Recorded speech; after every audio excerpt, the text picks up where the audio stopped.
this individual autobiographically, simply something about him, his life, and some of his works.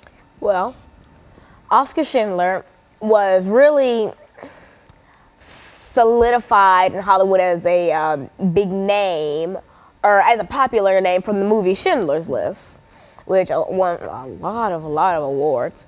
And basically, a lot of people think that they, know the whole story about Schindler from the movie, and though the movie does cover a lot of the work that he did, it doesn't cover all of it. And so basically, without giving too much away for the next segment, I want to say that Schindler, he was a Nazi, and he did hold a concentration camp. But it's not the type of camp that you would think. No, it was a labor camp, actually, excuse me. But it wasn't a bad camp, and I'll get more into that in the next segment. But he did have camps, yes, and he wasn't a part of the Nazi Party, and he wasn't squeaky clean, no, but the work he did save millions, or it saved thousands of lives at the time, and those people went on to have children, so in the end, he did save millions of lives. And so this is a very, very important individual within the Nazi Party itself. Yes. But at the same time, he objected in a real sense to some of the things that the Nazis were doing, and in a real sense, so you want to talk about that and some of the other things that might be related to this. And this is really a continuation of what we've done in reference to the rise and fall of Adolf Hitler. And at one time you gave us a review over the Second World War and European dictators. And I think that Hitler and Mussolini and Stalin were all a part of that. And so we anticipate what you have to say in reference to that. And when we come back, we'll get into a discussion in reference to that. But I think that basically you've given us what we are looking for. And we'll be back with our audience following this very, very short commercial break.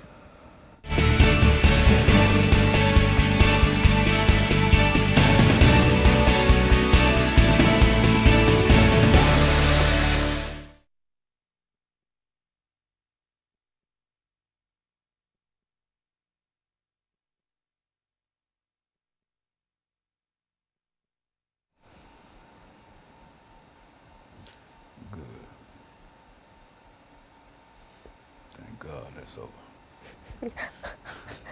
Got out of there too fast. Almost. Okay, yeah, almost. Half a minute, 30 seconds too fast. 15 seconds. 15 seconds. That's what it was. Quarter of a minute. Quarter of a minute. Okay, Lana, this is the second segment, and so this is still the life and times of Oskar Schindler. And this is the second segment, and you've got 8 minutes, and it's up to you to carry this thing from now on. It was up to me. Well, it's up to you when you came up with the title, you see, and so this is your show, and this is your title, and so this is your information, and et cetera. But if you want to recall some of the things in reference to the visit to Washington, D.C. or whatever, and et cetera, and, anything that you think might be interested in reference to that. And see, this is also being recorded. You see this information here. Yeah, so we need this. We can put this, cut this out. Bloopers. Bloopers. Not necessarily bloopers. This is additional information that we put. People be curious in terms of how people do things and whatever, and et cetera. So we can make this into a separate video. That's what I'm saying.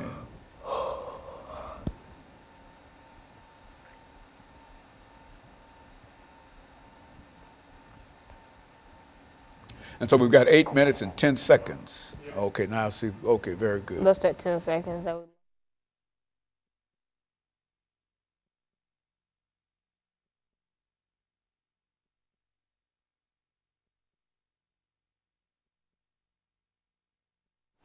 Thank you and welcome back to the second segment of the show for today.